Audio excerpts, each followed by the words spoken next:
so this is the full story as to what happened to my leg. Hi. Right, so this video is going to be talking about my injury, my recovery process, and kind of where I want to take this channel. If you're interested in positive, motivational, workout, riding content, then please subscribe because this is what this channel is going to be about. And kind of following my progress and back to recovery journey. It's been a tough one, I'm not gonna lie, but I hope you enjoy the video. So for background, I was managing a stables in London, riding in Richmond Park just before Christmas. When the horse I was riding galloped onto the road, fell on top of my leg, and my bone came through the skin. It was so painful, like I can't even explain the level of pain that I experienced.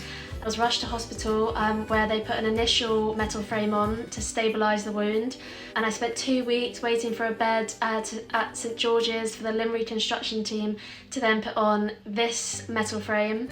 They had to put on an external fixator because the risk of infection was so high because my bone had literally gone into the mud. It was really scary. There was talk about amputation at the time, and I'm just glad to be out of hospital and on my recovery journey, to be honest. Like, it was so painful. I was literally like, okay, this is quite serious. Like, do I call the ambulance or am I just being a bit of a drama queen right now? It did feel like fire. Like, I literally had to take off my boots, like, because my leg was swelling up and it felt so, like a kind of burning sensation. I was then waiting there for an hour and the ambulance finally arrived.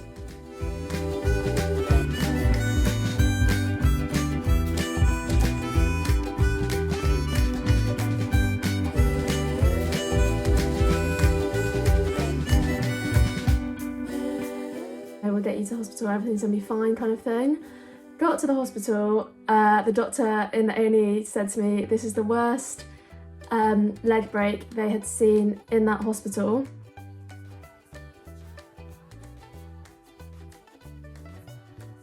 That was Kingston Hospital. At which point I was like, oh, whatever. I was literally posting on Instagram being like, woo guys, what a legend. And then I had to sleep for a whole night. Well, I didn't sleep. I had to stay for a night waiting for the operation, like the first operation to kind of put my bone back into place. And I had to sleep the night in this cast with, like, obviously my bone was still completely broken. And the pain was awful. I was in complete excruciating pain. I was screaming so much that they had to move me from the ward that I was on to a private room and literally shut the door and say, like, because I was disturbing the other patients. Then I had to wait for 2 weeks in Kingston Hospital with this X-Fix in my leg, unable to move from my bed. So I spent Christmas, Boxing Day and New Year's completely alone in hospital, which was really tough, like mentally.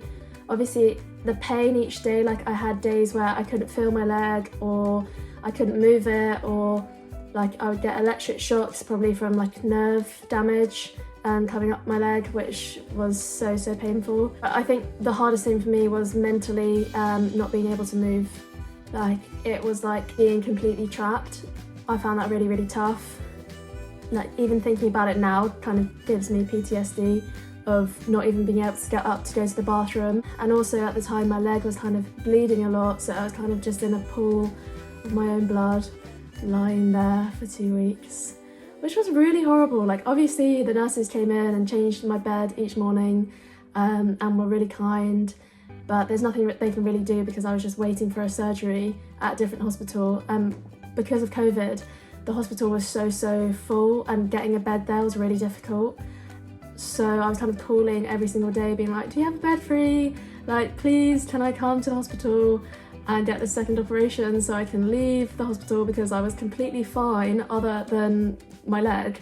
You know, like I was kind of taking up a bed at Kingston for no reason. Finally, I was transferred to St George's and I had my second operation, and I'll show a photo of what it looks like. Really painful. I remember waking up and I was by a radiator, and obviously where I had the metal against the radiator, my whole leg was like on fire, it really heated up, so that was really painful to wake up to. And I, contracted COVID. I didn't really realise how bad COVID was until I was there and I saw people dying alone basically, because obviously you can't have any visitors there. You know, I saw like really young people being turned onto their front by like a group of nurses. I saw like more elderly mothers FaceTiming their sons and daughters, like, you know, literally with like a feeding tube in their nose because they were just too weak to even eat. And it was really, really upsetting and really opened my eyes. Yeah, I mean, some of the things I remember was like more elderly people who weren't kind of aware of what was going on, saying, oh, why has nobody come to visit me? Like, why has my family just left me here? Which was so upsetting. I just had no idea what hospital was really like, basically, and how tough it is. The fact I thought painkillers would just solve all my problems, and that I would just be on painkillers and I would just lie there and kind of be out of it, and then kind of wake up from the trance and be out of hospital. But it's not like that at all. You're watching the clock all day. The painkillers have horrible side effects. Like, they make you, well, for me, they made me completely like delirious almost, and really sick. One evening actually, my one of the nurses gave me, I think it was 10 milligrams of morphine instead of the normal like 2.5 I've been having, and oh my god, I was blind for 2 hours. And they actually did bring in my sister at that point because I was screaming so much, and they were saying like, what is going on? That was a horrible experience. And then finally I came home. Obviously, like, I had to quarantine in my room because I had COVID, and I was just there with my metal cage and all my drugs and my cleaning fluids, and it was bad at first when I first got home. The pain was really, really bad.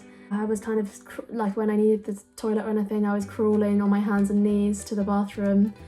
I wasn't able to shower. Obviously in the hospital I wasn't able to shower, so I hadn't washed my hair for 2 weeks, which that doesn't sound like a long time, but when you have hair like this, like it is, and it was in like complete like dreadlocks. I had to literally cut out my hair because I tried everything. Like, I watched YouTube tutorials on like how to get dreadlocks out of your hair basically, and then showering, I couldn't get my leg wet because the risk of infection was really, really high. So obviously the big talking point about my leg was how hairy it was, which is crazy. Like, when I first made a TikTok about it, I had 8 followers, and I made a TikTok about how hairy my leg is, and people went crazy. Like, people were like, this isn't real, like, a girl can't be that hairy, disgusting, that's unhygienic, it makes me sick, all of this. Which just makes me laugh because it's not, it's completely normal and natural. I was literally recovering from a really traumatic injury, hence why I didn't shave.